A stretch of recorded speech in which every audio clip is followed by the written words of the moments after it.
Spyware வந்து ஒவ்வொரு காலகட்டத்திலையும் ஒவ்வொரு மாதிரி இருக்கும். அதாவது உங்களுக்கே தெரியாமல் உங்கள் ஃபோனை டேப் பண்ணுவாங்க, உங்கள் ஃபோனில் இருக்க டேட்டாவை பார்ப்பாங்க. ஃபோனை டேப் பண்ணுறது, உங்கள் டேட்டாவை பார்க்குறது அப்படி இருந்தது போக ஆல்மோஸ்ட் ஒரு க்ளோனிங்காகவே மாறிடுது, இன்னொரு ஃபோனாகவே மாறிடுது அவங்க. ஆனால் இப்போ என்ன நடந்திருக்கு அப்படின்னா ஒரு செய்தி வெளியே வந்திருக்கு. அதில் என்னென்னா 2016 40 கண்ட்ரீஸை சேர்ந்த 50,000 பேருக்கு மேலே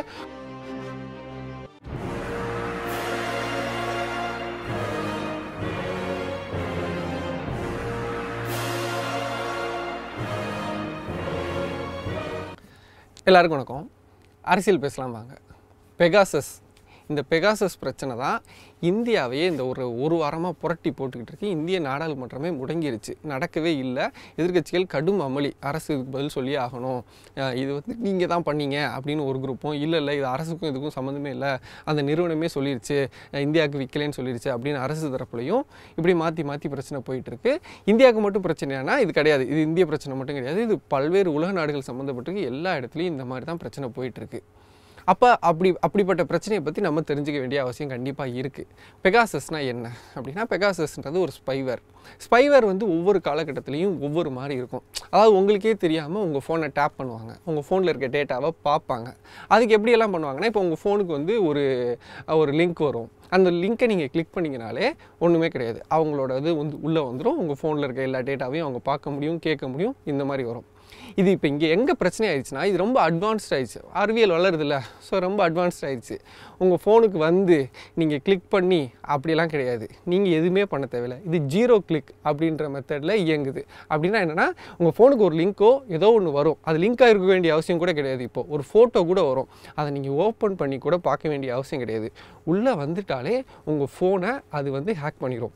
இதில் இன்னொரு ஸ்டெப் எங்கே மேலே போகுதுன்னா, முன்னாடிலாம் எப்படி இருந்துச்சுன்னா, ஒரு ஃபோனை டேப் பண்ணுறது, உங்கள் டேட்டாவை பார்க்குறது அப்படி இருந்தது போக ஆல்மோஸ்ட் ஒரு க்ளோனிங்காகவே மாறிடுது, இன்னொரு ஃபோனாகவே மாறிடுது, அவங்க கண்ட்ரோலுக்கு போயிடுது. நீங்கள் பண்ண மாதிரி மெயிலோ, நீங்கள் பண்ண மாதிரி கால்ஸோ எல்லாமே பண்ணக்கூடிய லெவலில் வந்துருச்சு. அதனால தான் இதோட பிரச்சனை. எப்பயுமே வந்து இந்த டேப்பிங்கோ இதுவே பிரச்சனை தான், இப்படி இருக்கிறப்ப இது இன்னும் பிரச்சனை ஆயிடுச்சு. அதனால தான் இந்த இது நடந்துகிட்ருக்கு. இதுதான் ஸ்பைவேர். பர்டிகுலராக இந்த பெகாசஸ் அப்படின்னா இஸ்ரேலை சேர்ந்த NSO அப்படின்ற ஒரு நிறுவனம் தான் இந்த ஸ்பைவேரை தயாரிக்கிறாங்க. இது வந்து ஒரு தனியார் அமைப்பா அப்படின்னா கிடையாது, கண்டிப்பாக இஸ்ரேல் அரசுக்கும் இந்த NSOக்கும் தொடர்பு இருக்குது. NSO அவங்க நினச்ச இடத்துக்குலாம் இதை விற்க முடியாது, இஸ்ரேல் யாருக்கு சொல்கிறாங்களோ அவங்களுக்கு தான் விற்க முடியும். NSO அமைப்பும் கிளியராக கைட்லைன்லாம் வச்சுருக்காங்க, நாங்கள் எல்லாருக்கும் விற்கிறதில்ல, தனிநபருக்குலாம் விற்கிறதில்ல, அரசுக்கு மட்டும்தான் விற்கிறோம். அரசும் வந்து இஸ்ரேல் எந்த அரசுக்கு சொல்லுதோ அந்த அரசுக்கு மட்டும்தான் நாங்கள் விற்கிறோம் அப்படின்னு அவங்க ஒரு கைட்லைன் வச்சுருக்காங்க.